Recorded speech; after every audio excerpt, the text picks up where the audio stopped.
Billiard. I got so much motherfucking design on right now. Break it down, bring it back, make it clap. I got 3 old thoughts, new block, where that thing, bitches on my line, and you know. Assalamualaikum warahmatullahi wabarakatuh. Perkenalkan, nama saya Romansa dengan NIM 2210903084 dari Fakultas Teknik Prodi Teknik Mesin. Di sini saya akan sedikit menjelaskan mengenai faktor penguat bahan industri yang ada di setiap industri, maupun industri kecil ataupun industri besar. Sedikit pendahuluan dari saya mengenai faktor penguat bahan industri, yaitu mempelajari faktor penguat bahan industri adalah langkah penting dalam pemahaman tentang sifat-sifat bahan material yang digunakan dalam industri, dan sangat penting bagi sebuah industri dalam memahami bahan-bahan yang akan digunakan dalam proses produksi di setiap industri yang ada di Indonesia. Sedikit juga berikut langkah-langkah untuk memahami lebih lanjut tentang faktor penguat bahan industri. Ada 2 yang harus dipahami dalam memahami faktor-faktor penguat bahan industri.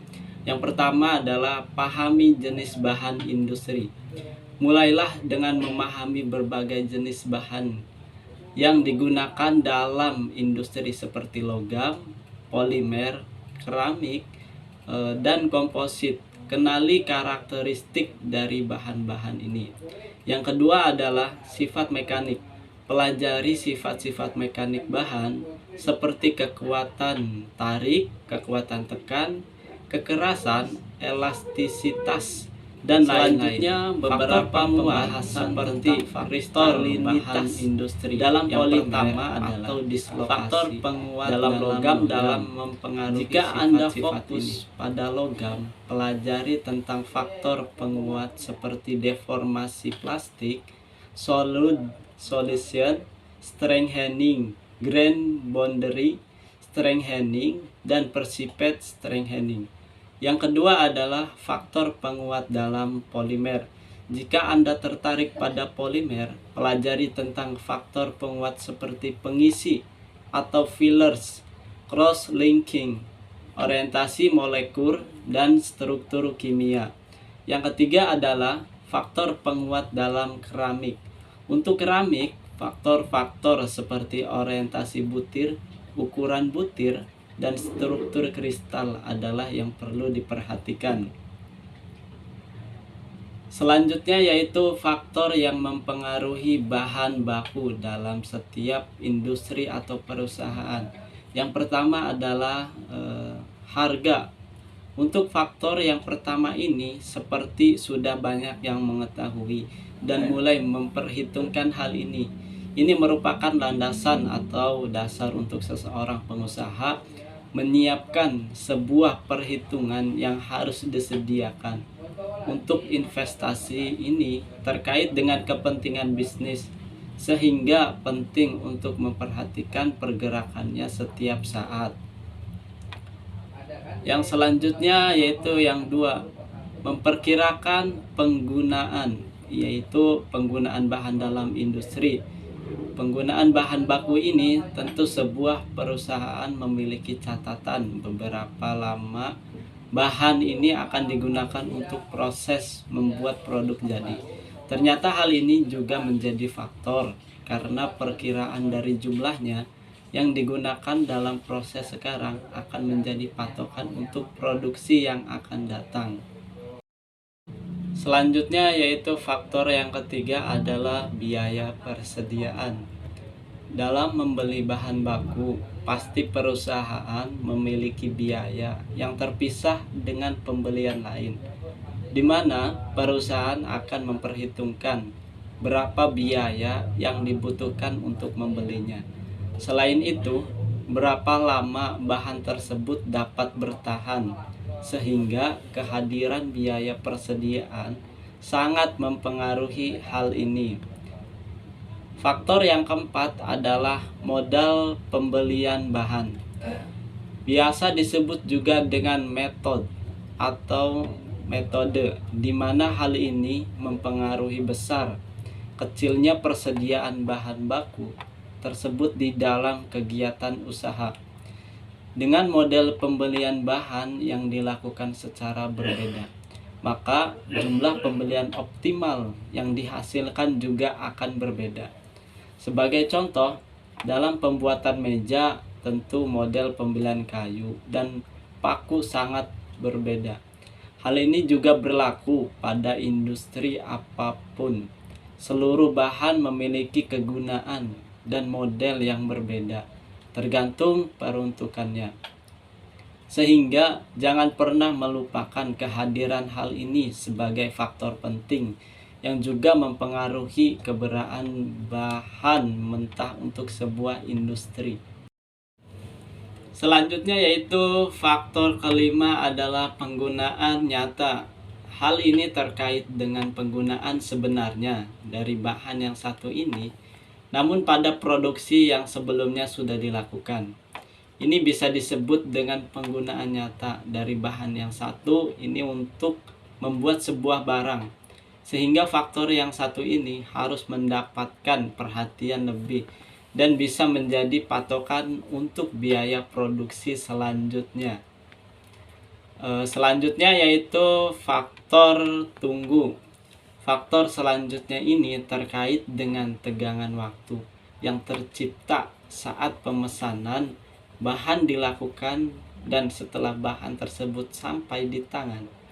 Hal ini akan memiliki hubungan langsung antara pemesan dengan persediaan dan waktu penyimpanan dari bahan ini. Sehingga waktu tunggu atau load time ini penting diperhatikan, karena apabila diabaikan bisa menyebabkan terjadinya kekurangan pada bahan ini.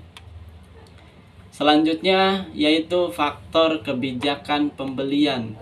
Untuk faktor yang satu ini akan mempengaruhi kebijaksanaan pembelanjaan dalam suatu perusahaan. Hal ini berkaitan juga dengan ketersediaan bahan tersebut. Dan bagaimana cara agar ketersediaan tetap terjaga? Selain itu, berapa besar biaya yang bisa digunakan untuk berinvestasi dalam persediaan bahan baku ini juga dipengaruhi oleh hal tersebut. Selanjutnya yaitu faktor pembelian kembali. Lalu ada juga pembelian kembali yang pastinya selalu dilakukan secara rutin oleh perusahaan guna menjaga agar ketersediaan bahan selalu aman. Melakukan pembelian kembali ini akan memberikan pertimbangan terhadap berapa lama waktu tunggu yang dibutuhkan, sehingga nantinya kedatangan bahan baku ini tepat dan sesuai dengan saat perusahaan membutuhkannya. Selanjutnya yaitu faktor persediaan pengaman. Seperti yang sudah diketahui bahwa ketersediaan dari bahan ini bisa memberikan keamanan dalam hal produksi. Oleh karena itu, biasanya perusahaan memiliki persediaan pengaman yang berfungsi untuk memastikan bahwa produk tersebut tetap ada ketika dibutuhkan. Biasanya, persediaan ini memiliki jumlah yang tidak banyak dan hanya digunakan pada waktu tertentu saja. Selanjutnya yaitu faktor biaya penyimpanan. Terakhir yang menjadi faktor pengaruhnya adalah biaya penyimpanan dari bahan tersebut. Hal ini sebenarnya sangat penting, hanya saja entah mengapa banyak yang mengabaikan hal ini. Padahal jika biaya penyimpanan diperhitungkan, maka akan memberikan perubahan besar terhadap bahan baku ini. Jadi pastikan mulai sekarang untuk memperhatikan hal ini dan jangan pernah menganggapnya tidak penting. Di sini saya akan sedikit menampilkan beberapa contoh dari bahan baku industri, yaitu bahan baku industri yang pertama adalah jenis logam ya teman-teman. Logam banyak digunakan oleh perusahaan-perusahaan kecil ataupun perusahaan besar. Logam juga banyak digunakan oleh masyarakat, seperti Contohnya itu untuk membuat tempat berteduh ataupun warung-warung kecil. Buat rumah juga bagus. Kemudian contoh bahan baku industri lainnya yaitu plastik. Plastik banyak digunakan oleh industri-industri besar. Plastik juga banyak kegunaannya dan banyak industri-industri yang memproduksi bahan baku plastik. Contoh selanjutnya yaitu bahan baku industri keramik. Bahan baku industri keramik ini sangat penting ya teman-teman buat membangun rumah ataupun pembangunan-pembangunan yang lainnya. Selanjutnya yaitu pengujian dan karakterisasi. Pelajari metode pengujian bahan seperti uji tarik, uji kekerasan, uji impak, dan mikroskopi elektron untuk memahami bagaimana bahan-bahan ini diuji dan dikarakterisasi. Penerapan dalam sebuah industri. Pahami bagaimana pengetahuan tentang faktor penguat ini digunakan dalam industri untuk mengoptimalkan desain produk dan proses produksi. Selanjutnya yaitu yang harus diperhatikan dalam pemilihan bahan baku industri adalah pengertian bahan baku. Apa itu bahan baku? Mungkin teman-teman semua yang belum tahu pasti penasaran apa sih bahan baku. Di sini saya akan menjelaskan sedikit tentang pengertian bahan baku. Apa itu bahan baku? Hal pertama yang penting untuk diketahui, apa sebenarnya bahan baku ini? Karena meskipun sering disebutkan dalam banyak situasi, namun masih banyak yang belum mengetahui arti sebenarnya. Bahan baku adalah berbagai bahan sesuai komposisi yang dimasukkan dalam kegiatan membuat suatu produk dan kegiatan produksi, yang nantinya barang jadi dari produk tersebut menampilkan secara menyeluruh bahan yang tadi diproses. Sehingga ini bisa dikatakan sebagai bahan mentah atau bahan yang belum tersentuh oleh proses apapun. Bahan ini nantinya akan menjadi bahan utama ataupun dasar dari produksi sebuah produk. Nantinya bahan ini apabila diolah melalui sebuah proses tentu akan menghasilkan wujud lain sesuai dengan keinginan. Selanjutnya yaitu jenis-jenis bahan baku. Apa saja sih jenis-jenis bahan baku? Setelah mengetahui apa pengertiannya, maka saatnya sekarang untuk mengetahui apa saja jenisnya yang ada dan digunakan untuk kegiatan sebuah produksi. Pastinya ada banyak sekali perbedaan dari bahan baku ini. Meskipun begitu, untuk jenisnya ini hanya akan dibagi dua saja. Hal ini sesuai dengan garis besar jenisnya itu sendiri. Berikut penjelasannya.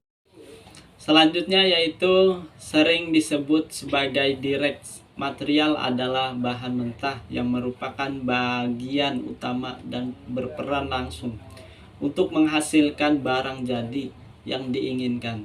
Sehingga harga yang dikeluarkan untuk membeli akan berbanding lurus dengan barang produk yang dihasilkan. Jadi bisa dikatakan biaya yang dikeluarkan dengan hasil produk memilih hubungan yang erat. Tidak langsung, kembalikan dengan bahan yang sebelumnya untuk jenis yang satu ini disebut juga indirect material, di mana bahan yang satu ini sebenarnya juga ikut berperan langsung terhadap proses pembuatan suatu barang. Hanya saja kehadiran bahan yang satu ini tidak langsung terlihat pada barang jadi yang sudah dihasilkan. Kalau masih bingung terkait dengan jenisnya ini, maka di sini akan diberikan contoh yang bisa memudahkan untuk membedakannya. Misalkan produk yang dihasilkan adalah meja. maka direct materialnya adalah kayu, karena tetap akan nampak secara menyeluruh pada produk tersebut. Sementara yang tidak langsungnya adalah paku dan juga pelamir yang berguna untuk merekatkan kayu tersebut untuk menjadi potongan sebuah meja. Jadi bisa disimpulkan dari beberapa faktor penguat bahan baku industri. Jadi itulah tadi pembahasan lengkap terkait dengan bahan baku, dimulai dari jenisnya sampai faktor yang mempengaruhinya. Ternyata untuk faktornya sendiri sangat banyak, dan diharapkan mulai sekarang tidak bingung lagi dengan hal yang satu ini. Karena seperti yang diketahui bahwa bahan dasar ini keberadaannya sangat penting untuk keberlangsungan dan produksi sebuah usaha.